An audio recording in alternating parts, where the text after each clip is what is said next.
Hello there, very good evening to you. This is Primetime News. We're coming to you live and direct from our News First studios in Colombo. I'm Sonali Manikbadage.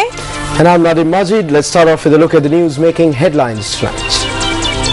Public views to be obtained when revising electricity tariffs.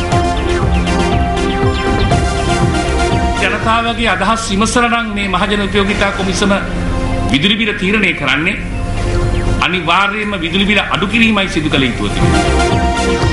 Sri Lanka on alert over the novel coronavirus spreading in the Middle East.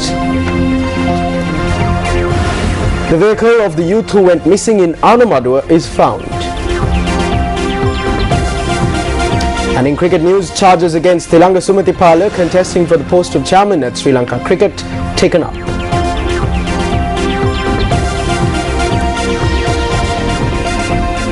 On to the news in detail. The Public Utilities Commission of Sri Lanka has decided to obtain public views before reaching a final decision to raise electricity tariffs. Chairman of the Commission, President's Counsel Dr. Jayatissa De Costa said that verbal and written submissions will be considered.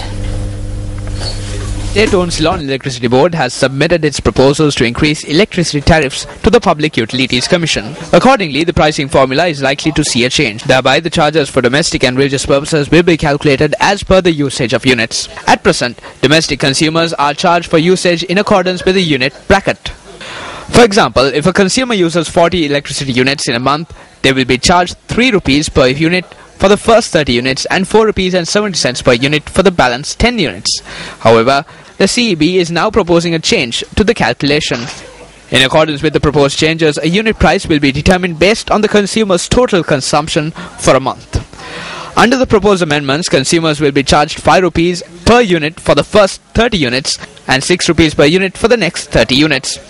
Thereby, consumers who consume more than 30 units per month will be required to pay 6 rupees per minute. Moreover, the Ceylon Electricity Board has also proposed that the fuel surcharge should remain unchanged. A notable factor in the proposals made by the CEB is that service-providing institutions too will come under a time frame system. These institutions too will now be charged on a peak, off-peak and daytime usage basis. The Ceylon Electricity Board will charge a sum of close to 229 million rupees for this year from the consumers. They have sent their proposals and price ranges to us. We will not accept it simply because they have sent it to us. We will hold a public meeting. We will accept written suggestions until the 28th of this month. Submissions will be accepted from all stakeholders, including the general public, the CEB and other electricity producers. The CEB has estimated its cost for the year as amounting to 268 billion rupees. However, the Public Utilities Commission slashed 40 billion rupees from this estimate. It has been estimated that the CEB will incur an operating loss of over 50 billion rupees this year. On the 11th of July 2011, the then Minister of Power and Energy, Patli Champika Ranawaka, expressed these views. It is with great pleasure that I say that there is no financial crisis in the CEB.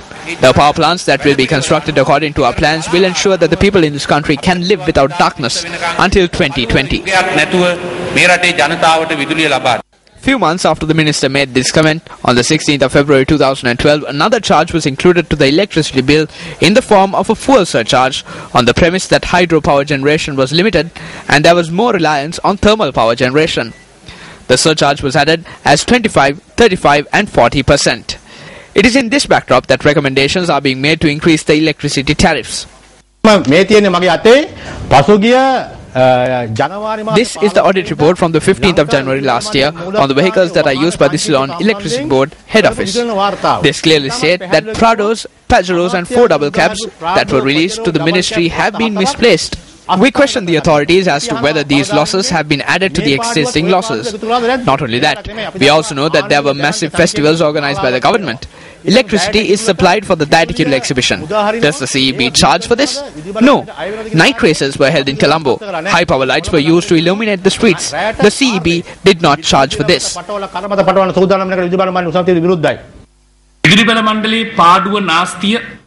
Because of the loss, waste, corruption and administrative issues, the government is attempting to further burden the people. We witnessed the Public Utilities Commission saying that it is they who would put forward the recommendations to the government in case of an electricity price increase. They said that a request was not made to increase the electricity charges and that they would do such a thing at once. The Public Utilities Commission is now saying something else. They say they have received a request to increase the charges, but they will take the decision after carrying out a public poll. If they are going to take a decision based on a public poll, then the charges should be slashed.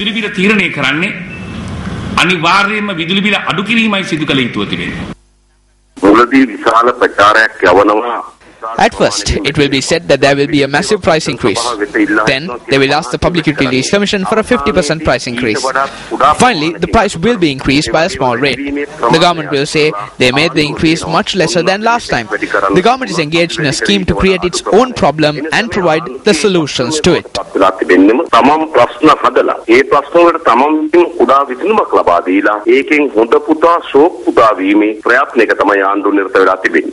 ඉතින් ඔය කොයි ක්‍රමයේද ඉතින් වදින්නේ මහජනයාට තමයි. ඉන්ධන වලින් යපෙනවා කියලා ඒවට වෙනම අය කරා ජලාශ වාහන දමන තත්ත්වයක තියෙන්නේ.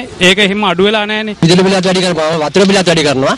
සෑමදේම වැඩි කරපුවා අපේ ජනතාවගේ බඩට තමයි වදින්නේ.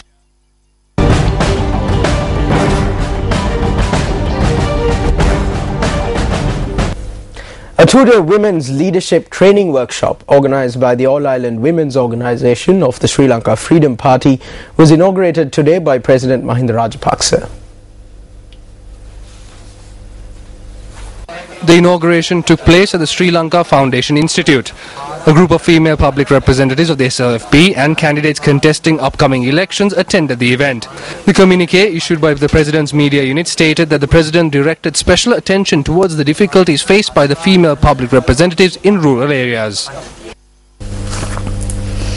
A 26-year-old youth from Anamadua has been reported missing. The police said that a complaint had been lodged that the youth had been missing since last evening.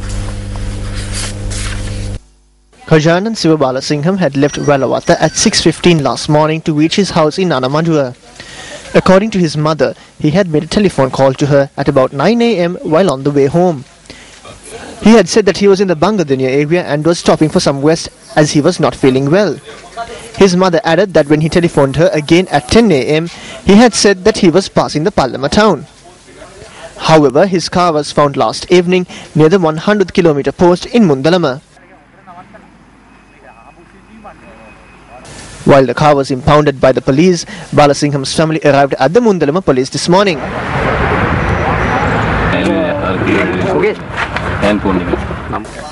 Subsequently, the police, accompanied by the missing man's family, visited the location where his car was found.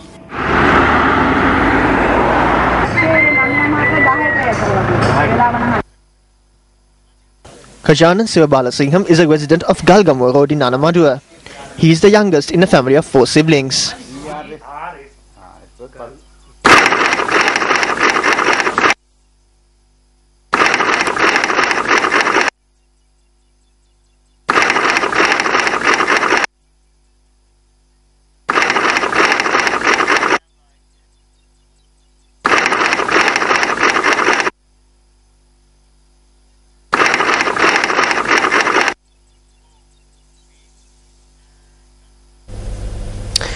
A girl who was allegedly raped and pushed into a well and left to die in Mirigama has been rescued.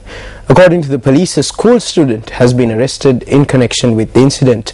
Now, the police said that a group of individuals had raped the girl who was returning home after attending a musical show and then pushed her into a well so that she would drown. The police have rescued the girl in the Thawalampiti area in Mirigama following a tip-off. The girl in question has been subject to a medical examination. Investigations are underway to arrest the remaining suspects.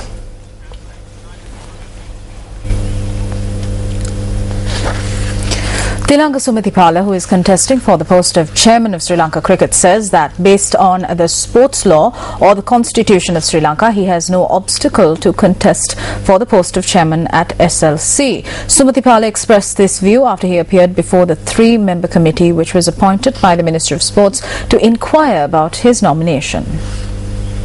There were 2 allegations against me by few member clubs. One was that I was associating with sports goods manufacturing and being a media personnel. And there was another allegation saying I was involved in gaming industry, as well as I was prohibited from ICC to attend ICC, and if I get elected ICC to suspend Sri Lanka Cricket. Those are the 4 lines of thinking the people who had. And we have answered virtually all the questions they have raised. I have never violated, neither have anything to the effect that I have complied totally to the requirement of sports law, and therefore I will not be prohibited from contesting and getting elected. Sumitar Pereira said that there is no issue of contesting with Sri Lanka Cricket, but you cannot be a part of the International Cricket Council. What are your views regarding this? ICC එකට යන්න බෑ කියලා. මේ ගැන මොකද්ද පැහැදිලි කිරීම කරන්න තියෙන්නේ? මේ ලියුම් ලියන්නේ නම් ඉංග්‍රීසි භාෂාවේ. These letters are written in English, therefore I don't know how he understood it. Was this a letter sent on a request made by you or a request made by Sri Lanka Cricket?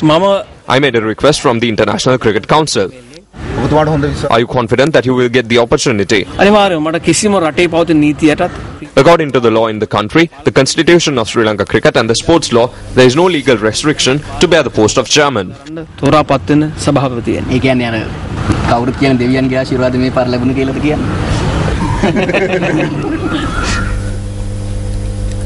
Who will be the next chairman of Sri Lanka Cricket? Sports First launched a public opinion campaign to seek the views of the public. These are the results as of this evening.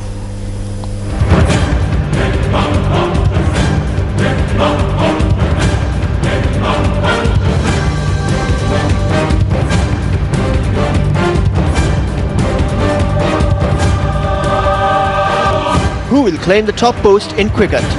Type CRIC space A for Tilanga Sumathipala, CRIC space B for Upali Dharmadasa, CRIC space C for Sumit R. Pereira, CRIC space D for others, and send it to 7788. Welcome back to the news. The Mahasangha says that members of the UNP Working Committee who have been rejected by the people are working to keep a UNP leader who does not heed the advice of the chief prelates. They say that the Working Committee, which is protecting the opposition leader, will have to answer to the people in the future.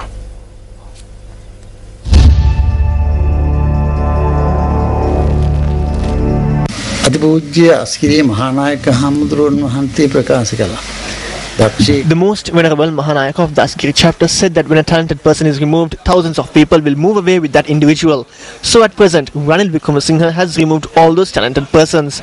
As the country moves more and more into disaster, the Working Committee continues to approve this leader.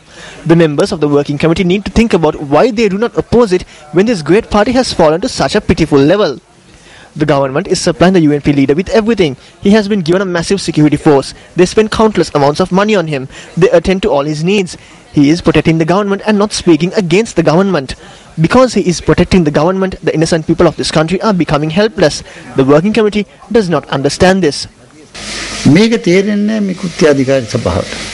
මේ කෘත්‍යාධිකාරී සභාවේ දැන් ඇදලා ඉන්න සමහර ඇත්තෝ මේ වලපය ගොඩපය තියෙන හුඟක් දෙනෙක් ඉන්නේ. ඒගොල්ලන්ගේ උළුව වැඩ කරන්නේ ස්නායු මැරිලා දැන්. Moreover, all those with water bases have been removed. ඌල්ලනවා. මේ නායකයා නිසා තමයි අපිට මෙහෙම උනේ කියලා. ඒ නිසා ඔබතුම So instead of suffering hardships and dying and dragging the party down with you, please listen to not only what the chief prelates are saying, but to what the people are saying, and leave this party and let us rescue it. මේ ජනතාව කියද්දි කරුණාකරලා දැන් අයින් වෙලා මේ එක්සත් ජාතික පක්ෂය බේරා ගන්න අපට ඉඩ දෙන්න. It's time now for the newspaper cartoon of the day.